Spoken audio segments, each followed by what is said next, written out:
The price you pay for bringing up either my Chinese or American heritage as a negative is, I collect your fucking head. Just like this fucker here. このファック野郎と同じようにね。Now, if any of you sons of bitches got anything else to say, now's the fucking time!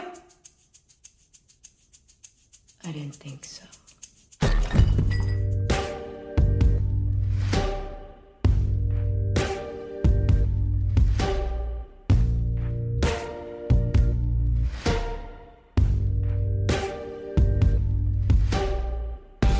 Hi, I'm Joe. And I'm Tiana, And this is Next Door Villain. a podcast where we uncover the villains to discover their humanity.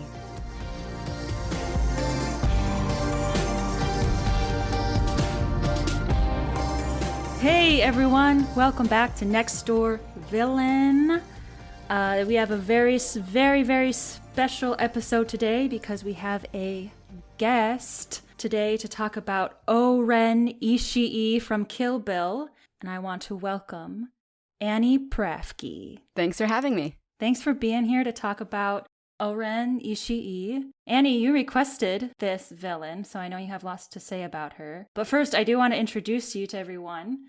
Annie here is a writer and podcaster based in Austin, Texas. Her most recent podcast is called Misfits, a show about people who feel like black sheep in their communities because of their identities. And I will say, I have listened to Misfits. I really like this podcast too. Annie does a great job. So check it out. You can listen to it wherever you get your podcasts. Misfits, yes. I'm sure there's so many people out there who have felt like a misfit. And I think so many people can relate to your podcast. So Yeah, it's been a fun project. I've met a lot of people that I probably wouldn't have met otherwise through it. So I enjoy the work that I do. there you go. Benefits of podcasting. Do you like podcasting so far? Yeah, I do. I'm relatively new to it, but like I said, it's a fun way to meet new people and get better at communication as well. Right? You're already good.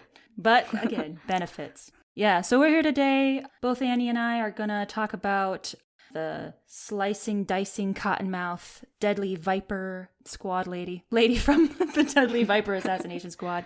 I know, I was trying to remember that name. It's such a long one. I know, right? Deadly Viper Assassination Squad. Super amazing character, super amazing movie. Annie, why do you like this movie? Is it like, do you like gore and blood? Is that something that you're into? You're just like, yeah, I like the blood. That is not what immediately drew it to me. I am a Tarantino fan, so I like a lot of Tarantino's movies. And I don't actually remember how I came across Kill Bill. I feel like a friend maybe recommended it to me, and then I watched, because there's two parts, right? So I watched the first movie, and I was like, oh my God, this is amazing.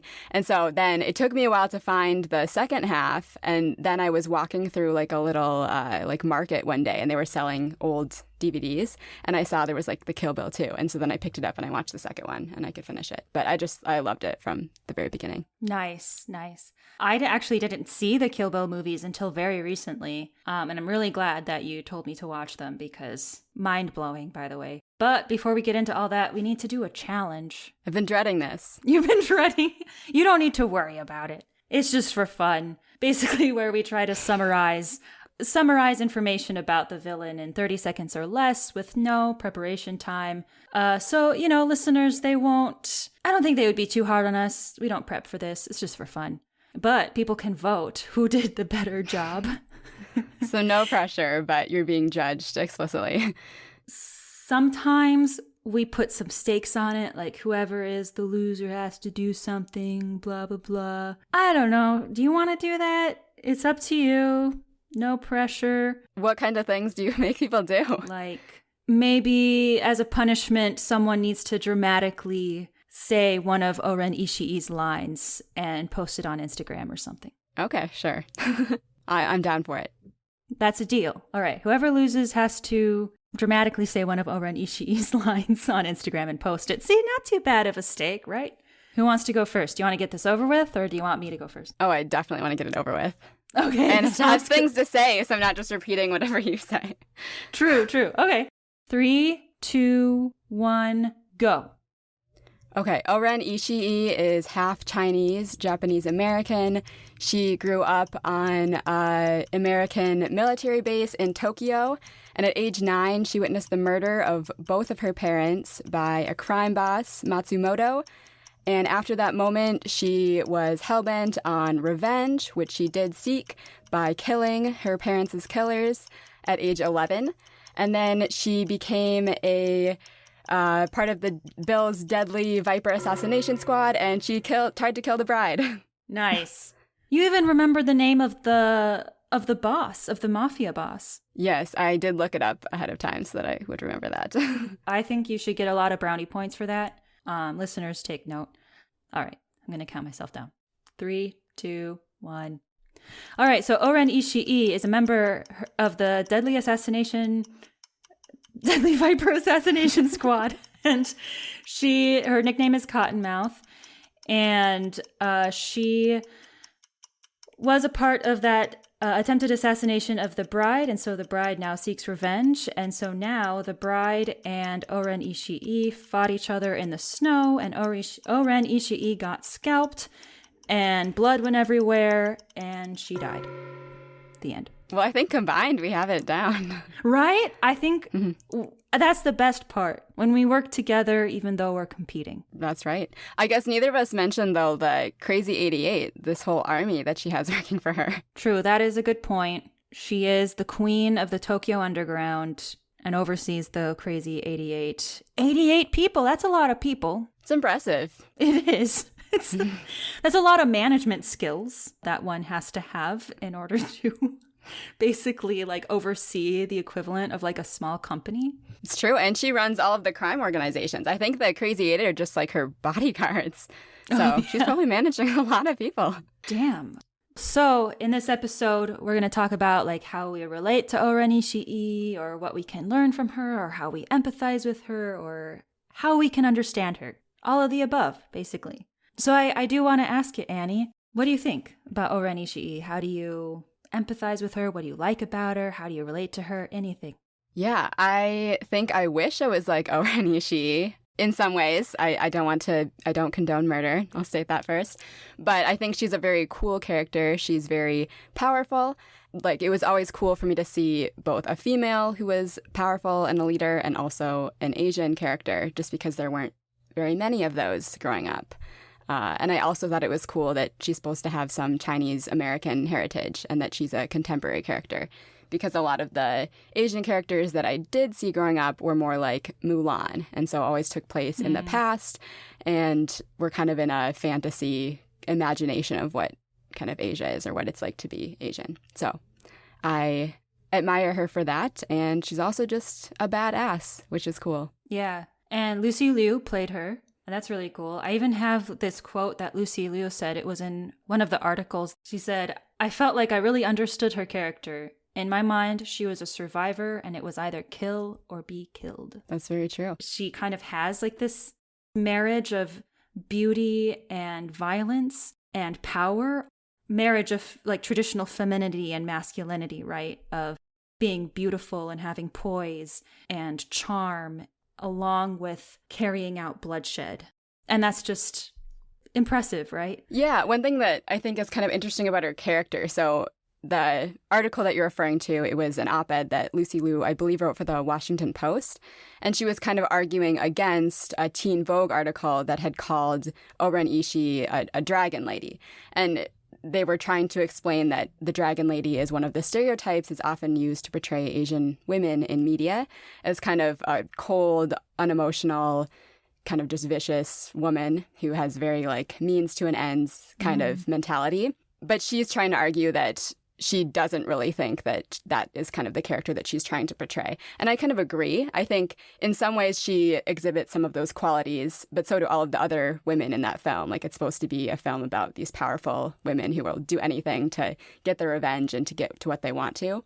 And then on the other hand, like you said, she also has these very like feminine, kind of this feminine look, and she's very delicate and dainty, which I think one could argue is a little bit the other stereotype of Asian women in media that's often portrayed.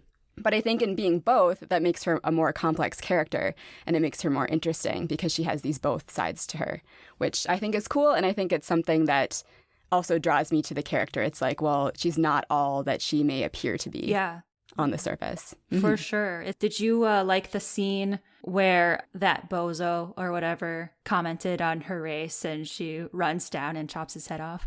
Yeah, I mean, it feels very empowering. The work that I do, the podcast time, it's very much about identity and being proud of your identity and your background. I think it's cool to have a scene like that where she is very much defending her background and her family heritage.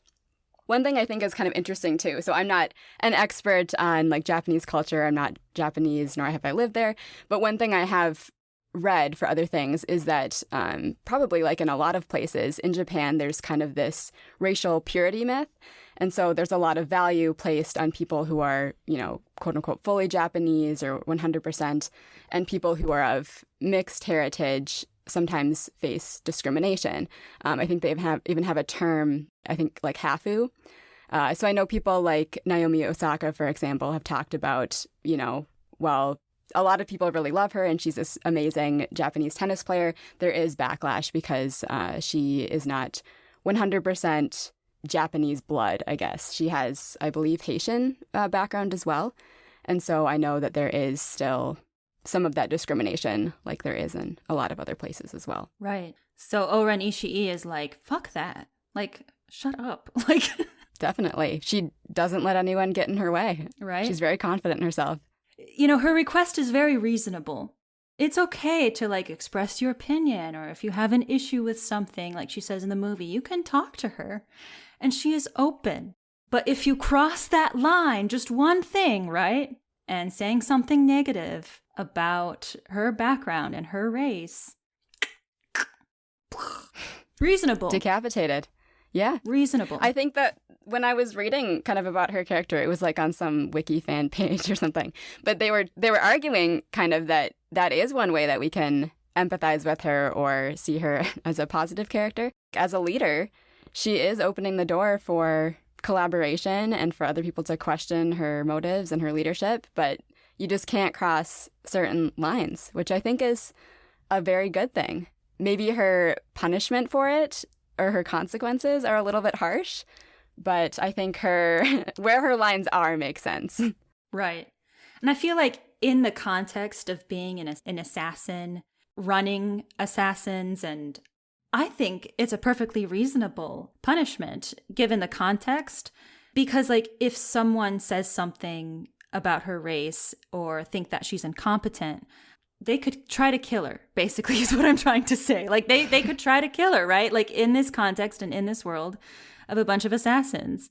So if it seems like someone is going to go against you, kill them. One thing I thought could be interesting, too, with like the whole Chinese-Japanese dynamic. Well, one, I read also from IMDb Fun Facts that originally Tarantino wanted a Japanese actress for the part of O-Ren, but then he saw Lucy Liu perform in something and he was like, oh no, I want her. And so he kind of rewrote that part so that she'd have this part Chinese-American identity. Given kind of like Japan's history with China and that Japan was like a colonial power in China prior to World War II, also creates kind of a tense dynamic between the two countries. And I'm sure there's some butting of heads. And I wonder if there was maybe some subtle commentary on that as well with that scene and that part. For sure. And sometimes I think about, how strong O-Ren Ishii needs to be, not only like physically, right, but just mentally facing that type of tension from being both Chinese, Japanese, and she has an American background too, right? Yeah, I think the story is that her dad is supposed to be Japanese American and he works for the U.S. military in Tokyo, and then her mom is Chinese. That's what I was taking from it. But it is. Yeah. It's a complicated, like half Chinese, Japanese American. It's a long list. Exactly. And she's had to navigate her entire life, but she's like, fuck it, I'm going to be on top. Yeah. Right? Gotta be out. Yeah. The other thing I was thinking about too, and maybe this is reading a little bit into subtext, but I wonder if like being a woman and being a smaller, very like pretty, delicate looking woman, if she feels like she has to assert herself more so that she can have the respect of all men basically in the room that she's managing and looking after these crime bosses. That's something that I've noticed in the work world that I have to do a little bit. I worked as a teacher's assistant in California for a year, and so many teachers and administrators would mistake me for one of the students. And so I feel like in order to kind of gain respect and to have people see me as the role that I was, I really had to kind of go a little bit farther in being like assertive and speak loudly and clearly and kind of had this aura of confidence that I noticed a lot of my male colleagues just naturally had. Yep. I can relate to that too. Because I used to work in education, and yeah, people would oftentimes think I was a student. It's a great feeling. I know, right? It's even a better feeling when a teacher or like a faculty member, because I worked at a community college, would just like be very rude if I tried to talk to him. I don't know what you're doing here. Or like ask you to go back to class. Right. I don't know what I'm doing here either, man. Just help me out. Yeah. And when I watched, I watched that scene between O-Ren Ishii and the bride fighting. Beautiful, amazing. She might be short. Is she shorter than the bride? I don't. She's definitely. Uma Thurman is tall. Like she's, I think, like 6 feet tall or maybe over. Yeah. 6 feet. And even though like O-Ren, she might be small or be considered, or people might see her as like small, like in other contexts. When I watched that scene, though, she seemed so big and powerful, and just this powerful vibe just radiating off of her that almost felt like it was overtaking me. It's like a mindset thing, right? She knows, she knows that she is worthy, and she knows that she is powerful, and you can feel it like from several feet away. Yeah, she just exudes that confidence. And like you said, the way that it's shot really portrays that. I mean, obviously in the scenes where she's murdering people, they show her as clearly above everyone else. But then also in the scene where she's fighting the bride, Beatrix Kiddo, there are a lot of like close shots where you're right on the action with both of them. And so I think they're supposed to be on an equal playing ground. And they clearly both have a lot of respect for each other too, which you can tell when, well, at first O-Ren is making fun of the bride, right? But then she later apologizes and they take a step back and then they wait to start fighting again until they're both kind of on the same footing. Right. I don't think I've ever seen a villain that was as mature as O-Ren. I think almost every other villain that we've covered in Next Door Villain, I think all the villains, they just want to take cheap shots. They don't want to respect their opponent in any way. They don't want to respect the quote-unquote hero. So I think O-Ren is like the most mature. Which makes sense given her background, right? We haven't talked about like the trauma that she's experienced as a child. Witnessing both of her parents be murdered in front of her that ages you up very quickly, I would imagine. Exactly.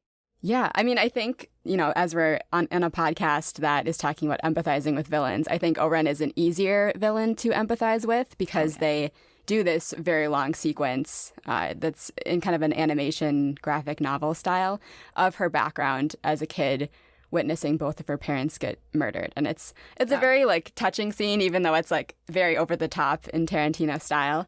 I think that it's very easy to empathize with her and to kind of see her perspective and why she became who she became. Oh, yeah. It's like she knew that violence was important for her in order to come out on top and to make sure that she didn't have the same fate as her parents, I think. If that happened to my parents, right, I would take up martial arts because I don't want my aggressors to come at me. So it makes total sense why she became an assassin, too. It's how she survives after something like that, right? Yeah. And I think it probably just maybe kind of damaged something in her too. She became just like hell-bent on this revenge afterwards, which is all of the characters, again, in the movie. It's just revenge after revenge after revenge. It becomes a cycle. Oh, yeah.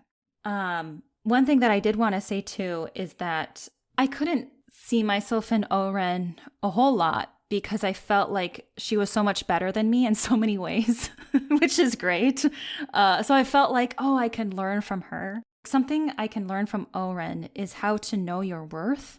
You can tell that there's like a hierarchy in like the crazy 88 organization and the Tokyo Underground. And she's like very comfortable at being at the top. Like she belongs there. She is the top of the Tokyo Underground.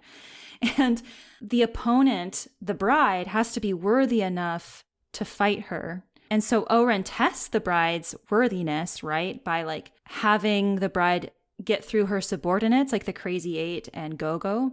And like O-Ren knows how worthy of a fighter she is herself, that it's worth 88 fighters getting seriously injured or killed, and it's worth Go-Go dying just to test that the bride is worthy enough for O-Ren. That is how worthy O-Ren is as a fighter and a person. If I can adopt some of that confidence, I would be set for life. Like, to just say, yeah, it's worth it for like all of those people under me to have to get injured or killed in order for the opponent to get to me. Like, I'm at the top. She'll have to wait. Like, she'll have to get through my secretaries to get to me. But by getting through secretaries, she needs to kill my secretaries. Yeah, I suppose in a way that could be from the devil's advocate perspective too, maybe a negative quality. Maybe it's a strength and a negative, right? That she is willing to dispense like 88 lives and all of her friends and just so that the bride has an extra challenge to get to her. Right. But yes, that is confident. Woo, confidence. I was also wondering, so she gets trained as an assassin at age 11. That's pretty young. I wonder, like, who takes on an 11-year-old and is like, I'm going to turn you into a killer, and then sleeps well at night. I know. I guess in the world of assassins, maybe that's common, or maybe that's normalized, which I don't know if that's a good thing, but... Yeah, I kind of wish we got more background on, well, Beatrix Kiddo and then also Vernita Green. We only really find out about them once they've joined Bill's Deadly Viper assassination squad. But O-Ren is the only one, to my knowledge, that we get like her childhood and how she became an assassin. Yeah, and I think that goes into Tarantino knowing how important of an assassin O-Ren is, that he was willing to devote so much time to her backstory. I suppose one kind of point against O-Ren, too, is that both the bride and Vernita Green, they kind of choose to leave, well, and Bud, they choose to leave the assassin life after a while. And they still have families, they do other things, they're doing other jobs that we see. But Elle Driver and O-Ren are the only ones who kind of continue the assassin life and just kind of embrace it. And so it's totally fine if they didn't want a family and a domestic life, but they did choose to kind of pursue crime, even though they had, seems like, a way out safely. Yeah, I think O-Ren was like made for it. It's like her dream job. She seems like, you know, she was made for this job. I honestly can't think of any other character that would be as good at being an assassin, except for, I guess, the bride, which I was debating whether or not to bring this up. Do you think if the bride didn't have a Hattori Hanzo sword, do you think she still would have defeated O-Ren? I don't know. I mean, one thing I notice in the scene at the House of Blue Leaves is that she's able to cut through other people's swords with her sword.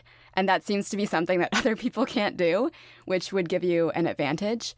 And at the end, you know, when she does kill O-Ren, she goes, oh, like she realizes it was a Hattori Hanzo sword. And I think that's like how she was able to be defeated. But at the same time, I think the character of the bride, as we see throughout, she just never gives up. That's her thing, is that even when she's like buried in the ground, like you don't think there's any hope of her survival, she just like doesn't frickin' give up. And so I think that even without the sword, she probably would have found a way to defeat her. But having the Hattori Hanzo sword was a huge advantage to her. And that was kind of her goal at the beginning, was to get that. And I think she saw it as something she would need to really be successful. Yeah, it might be a controversial opinion, but maybe the bride would have struggled more. Maybe she would have been defeated if she didn't have that Hattori Hanzo sword. Like if both O-Ren and the bride had a Hattori Hanzo sword, maybe O-Ren would have won. Maybe. Maybe. But there is that scene. So O-Ren does slash her in the back, and then she falls, and she looks like she's down. But then, again, there's the moment where she's just like, I'm not going to give up. I'm here to do a job. And then she just stands up after being sliced across the back. And then she jumps back to it. So maybe her perseverance trumps it all. I don't know. We'll never know. To this day, we'll never know unless Quentin Tarantino just like listens to this podcast episode because it's so famous. No, just kidding. And lets us know. I did hear a rumor, and this was just on like some random website, so I cannot verify this. But when the bride kills Vernita in front of her daughter, and then the daughter walks in, she has that whole speech where she's like, I didn't mean for you to see this, and if you're still bitter about it when you're older, like, I'll be ready for you, which I think would make a great segue for another Kill Bill 3, I guess they'd really have to call it something different, where the daughter is after the bride. And this would be about the right time to do that. And I saw a video where they were also like, they're like, Tarantino, you got to get on this. So Right? if he's listening.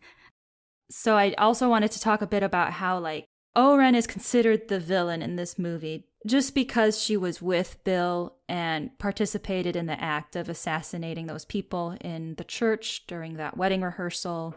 It knocked out the bride for 4 years or something, supposedly killed her daughter, etc., etc. And I was trying to see the perspective of the deadly Viper assassination squad, because the bride just ups and leaves. She just goes. And no one knows why. She doesn't give you any explanation. She doesn't say bye. She's just peace. But I can kind of see how O-Ren and the rest of the squad would want to come after her, because if they don't know why she left, she could be plotting something against the squad. She could spill squad secrets. She could do something nasty or negative because it's suspicious. They don't know why she left. Also, Bill is the leader of the group, so they do their jobs. Loyalty is so important to O-Ren, right? Loyalty needs to be maintained so that she can run the Tokyo Underground. She has some very loyal friends and bodyguards. I love Go-Go. I love Go-Go. I was so sad when she died. Loyalty is so important to her that I'm sure she was pissed, right? Why the hell did Beatrix leave? Now we gotta go and find ya, thanks, and kill ya because you're being disloyal. And I can understand, why they would go after her. Yeah. And like you said, Bill runs the group. So if it was his order to kill her, I don't know how much choice they would have had. Look at the lengths that he went to just get revenge on the bride, thinking that she left him. But yeah, Bill is kind of an interesting character in the hold that he holds against all of these women. It's almost like a Charlie's Angels sort of thing, but for just assassinations. Right. So yeah, did you have anything else? I guess we could talk a little bit. So we both looked over a little bit of this article by Leah Andrea Katana, and it's called The Use of Violence as Feminist Rhetoric. And so we're not going to analyze the whole thing, but basically they kind of talk about how violence in film is kind of used to demonstrate power, and it's usually a very masculine thing. And so when women exhibit violence in a film, it can be to kind of subvert that power. And so it can be to kind of take down the patriarchy, which I think this movie is very much trying to do and why it's so satisfying. You had asked me at the beginning kind of what draws me to the film or why I like it.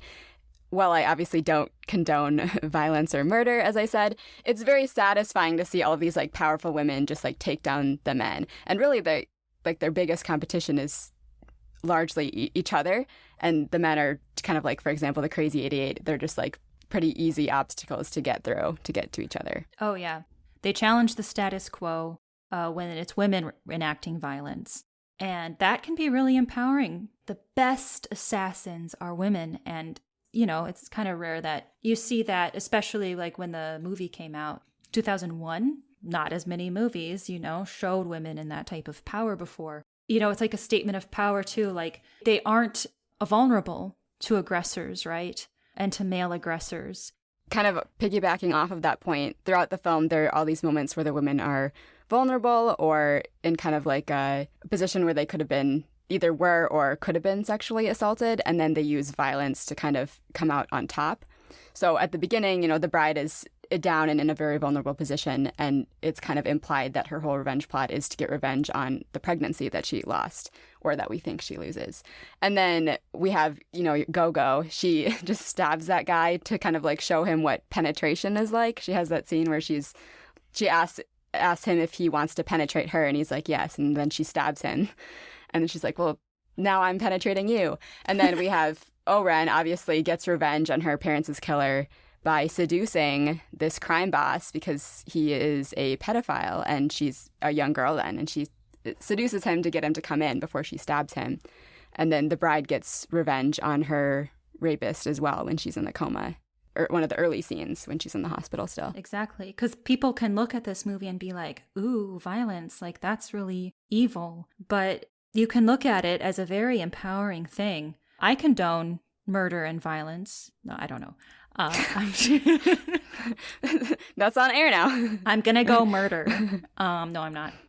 But yeah, it's incredible, and I loved reading that article. Right, that's like the gist. They say in this article, violence is a key element to the establishment of power in film. So when you have violence in a film, and you can see who's enacting it, the person enacting it is in power.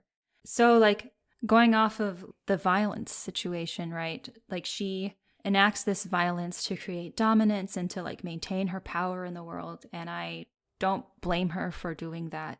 But it can make her look villainous to the average person and to maybe other assassins too, who knows?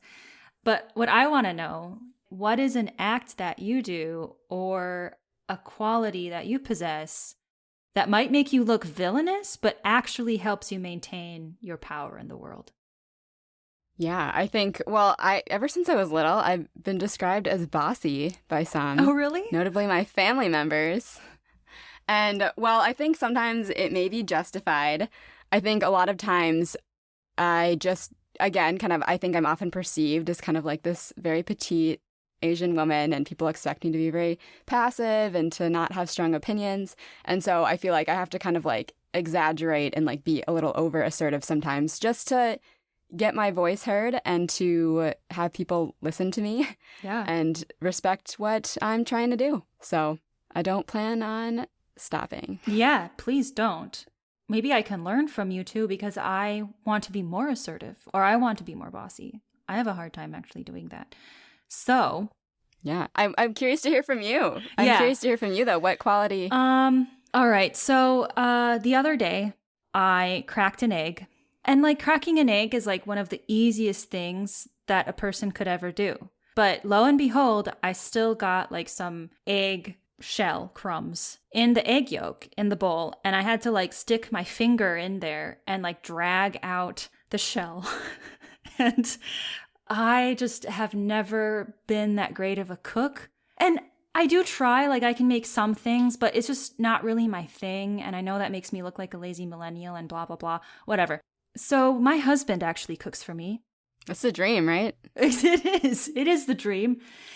I do like domestic work. I can clean very well, and I can do other domestic work pretty well. And so my husband and I, our duties are pretty evenly split in the household, which is what I want to maintain. But sometimes, like if my husband is like, hey, do you want to cook this? I'll be like, no, which can make me seem like kind of rude because like, I mean, he cooks for you all the time. Can't you just cook something? No, I'm going to get shell in the bowl, and I don't really like to cook. And I already cleaned the house, right? This unwillingness to cook helps maintain my power and helps ensure that I don't do more like domestic work than I should be doing. And it splits the work in half. So yeah, I think that makes total sense. It makes sense that you should have boundaries just like O-Ren that just can't be crossed. Right, exactly. And sometimes like I'll like look him in the eyes very dramatically and I'll be like, no, I am not going to crack an egg, even though I know it's easy. So that's my dominance. Good stuff. Good stuff. Yeah, I think we did it. I think we can see O-Ren's side of things super, super well. She's easy. She's easy to empathize with, even though she enacts a lot of violence, even though she like literally kills people.